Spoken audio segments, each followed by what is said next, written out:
Sam Raimi's Spider-Man Trilogy had it all. Hope, responsibility, consequences, heartbreak, and all the genre-defining filmmaking that makes some of today's superhero movies pale in comparison. It was a true superhero movie that knew how to use its comic booky elements to its advantage. Sure, there were a few downs, but for the most part, this trilogy has been idolised and put up there with some of the greatest comic book adaptations of all time, paving the way for a new generation of films that just hasn't quite reached it. In this video, I'm going to be discussing the greatness of Sam Raimi's Spider-Man films, going into the aspects that make it, in my mind, one of the greatest trilogies in films, let alone superhero cinema. But before I get into it, if you want to keep up to date on any of my content surrounding the Spider-Man movies and the upcoming MCU film Spider-Man No Way Home, then don't forget to support this video by giving it a like rating, subscribing to the channel, and turning on your notifications. Also, feel free to check me out on Twitter, Facebook, Reddit, and Instagram at Cortex Videos, which is all linked in the description below.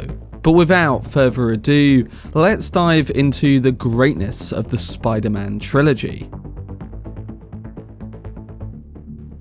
When people mention defining superhero adaptations that have moulded the genre, the ones that immediately come to mind are X-Men and X2, the Dark Knight trilogy, and none other than Sam Raimi's Spider-Man films. While the Dark Knight trilogy, Logan, and even The Winter Soldier are some of my favourites because they brought a unique format to what we would expect from superhero films, covering the biggest characters of the genre, the original Spider-Man trilogy is uniquely a comic book take that does the comic book film so well. Most films, like the previous examples, disguise themselves within the frameworks of different genres, whether it's The Dark Knight being a neo-noir, Logan being a western, or Captain America the Winter Soldier being a political thriller. But Sam Raimi's Spider-Man films are fully superhero stories that join this list because of their ability to transmit deeply human qualities at the same time. They do what the other great films based on comic book characters do,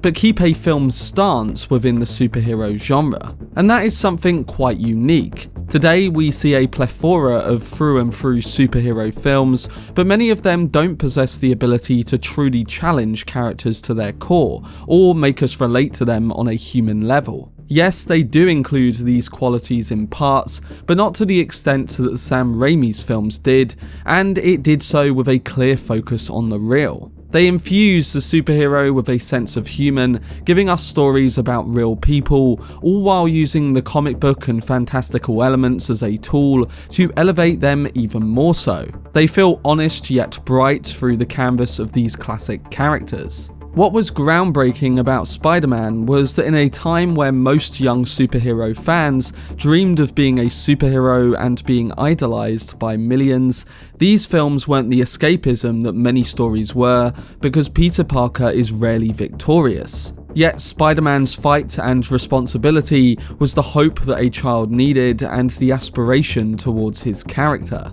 In fact, throughout all three Raimi films, even after victory in the battles he fights, Peter suffers loss from a very personal perspective. His actions lead to the deaths of people he cares about, and the situations that unfold turn him away from a girl he loves and longingly wants. It's this balance of a Spider-Man comic book readers know and want, with a man facing realistic physical and mental torture with no happy ending. It's sending the message that the superpowers or strength gained by Peter after he's bitten by a spider won't solve his biggest problems, and the chances he has to make a good life out of this situation goes in the complete opposite direction. His only living father figure, Uncle Ben, is shot and killed as a result of his decisions. He realises he can't have Mary Jane because of the danger that very connection brings up, showing us the total weight that is placed on his shoulders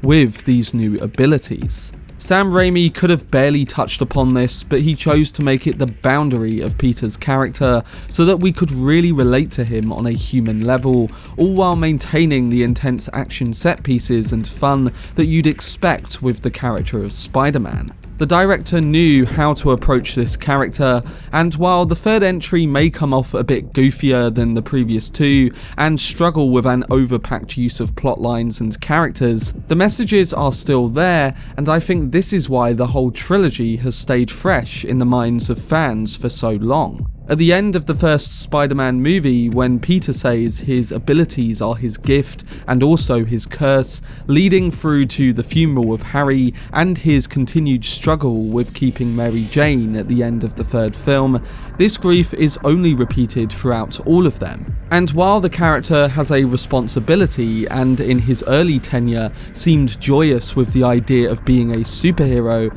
by the time we get to Spider-Man 2, we realise that Peter can no longer understand why anyone would want to be like him. When Aunt May tells Peter that Henry wants to be like the famous web slinger, Peter questions this and throughout the film debates whether he really wants that life anymore because of the grief it brings. He goes from accepting a responsibility and transferring the hope that Spider-Man can bring into fully realising the problems that come along with being that figure. It's something many superhero films touch upon, but do so very briefly in today's landscape. I've wanted more comic book films like this and say the Dark Knight Trilogy, where we truly explore what the symbol of that character means and how the person underneath struggles to fit in those shoes. It makes the moments of heroism seem that much more raw to us as humans who are simply connecting to another human being. Raimi conveys this through his films with Peter Parker, showing us the moments of heartbreak and the many consequences. Peter knows that even if you put your all into something and hope for a good outcome, there can always be a consequence. He can overcome the villains that try to kill him in moments of battle, ones that equally suffer trauma, but in these films he hasn't overcome being a regular guy. And this is what I struggle to see in Tom Holland's Spider-Man, as he's not as internally challenged to his core enough. His issues feel like every hero's problems, whereas Tobey Maguire's Spider-Man struggles with more real problems that are effective on a much deeper level. Tom Holland's version struggles with asking out someone he likes, whereas Maguire's version is faced with differing layers of a love he feels. These include his responsibility as the web slinger and not being able to be the man that Mary Jane needs him to be. And his fights with villains such as Norman and Otto are equally as sharp as the internal fights he deals with. Throughout these films, we see the mistakes even after becoming Spider-Man. He wanted to initially use his powers to be famous, then get revenge on the person who killed the one he cared about, and he eventually is consumed by his ego, briefly losing his focus on why he's Spider-Man and what the right thing to do is. He is essentially facing a constant internal battle because of a life that pulls and tugs in many different directions. He forgets who he truly is, makes mistakes, and becomes someone who isn't Peter Parker.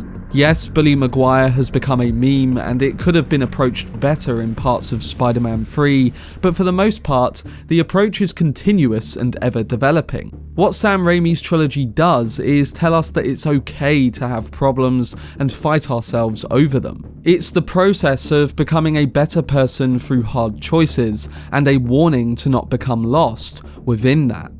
So the answer to the personal consequences and heartbreak at the centre of the Tobey Maguire films is having a choice. At the end of the final entry, Peter reflects with a monologue about this very idea.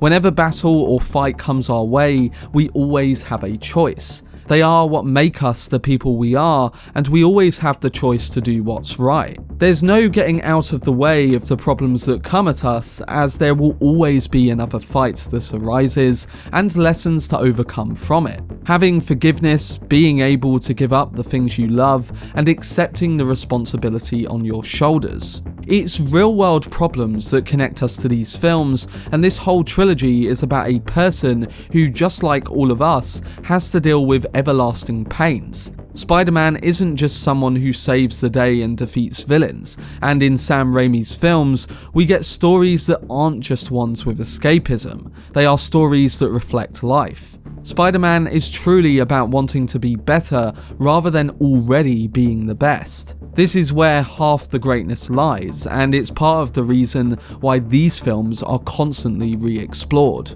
The continuous interest in this adaptation of Spider-Man is the relatability we find in Peter Parker and the long wanting for things to get better.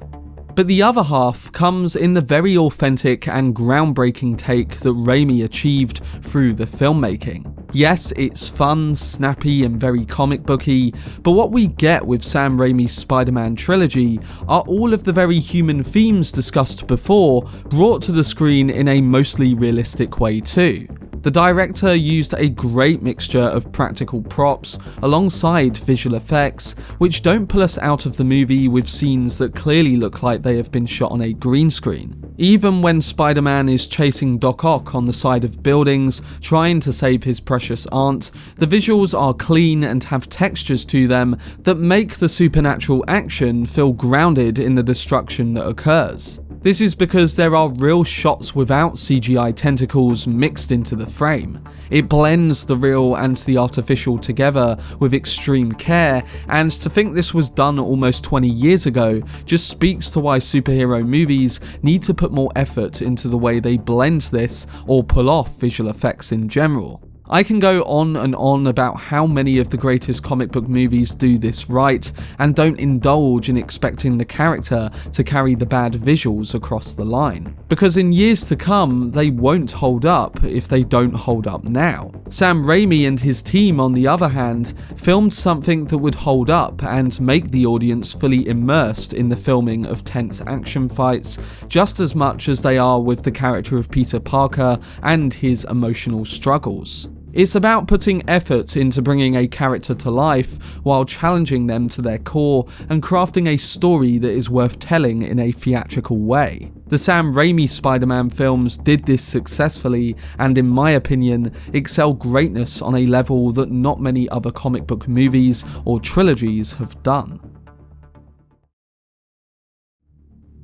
But that was my video discussing the greatness of Sam Raimi's Spider-Man films. This trilogy was one of the defining sets of films in my childhood, and when it comes to No Way Home, I really just want to see these characters used in an appropriate way. But more importantly, by bringing these characters in, the filmmaker and studio is risking the already satisfied story arcs of each of them. They are characters that, while redeemed, had tragic and conclusive endings for the most part. My worry is that they will be used as props, fan service, and overshadow what should be the real focus of the film, and that is Tom Holland's Spider-Man. Tom Holland's take hasn't stood on its own enough, and while there are positives in these films, like the emotion in Homecoming with Peter, Vulture, and his daughter, it is still pulled down and reshaped by the MCU formula and that type of filmmaking, ultimately feeling less effective, weightless, nor iconic or unique. The MCU makes Holland's version fit into its mold.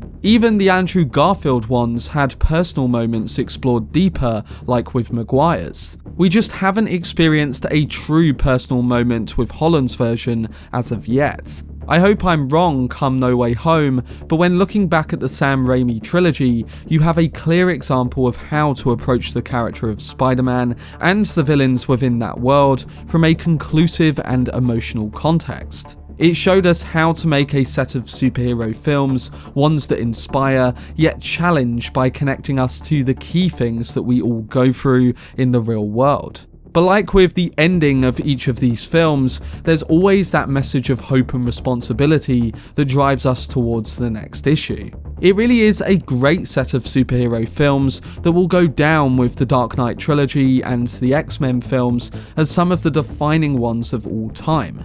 If anything, I wish we had more like it today. But let me know down below in the comment section what your thoughts are towards Sam Raimi's Spider-Man trilogy and whether you agree on the greatness that it displayed. I'm aiming to do a video on the amazing Spider-Man films in the build-up to Spider-Man No Way Home 2, so keep a lookout for whenever I post. For much more videos on Spider-Man and coverage of No Way Home, then subscribe to the channel and turn on your notifications. Also, if you enjoyed this video, remember to leave a like rating and follow me on social media via the links in the description. But anyway, I hope you guys enjoyed it. I've been Cortex, and as always, make some noise.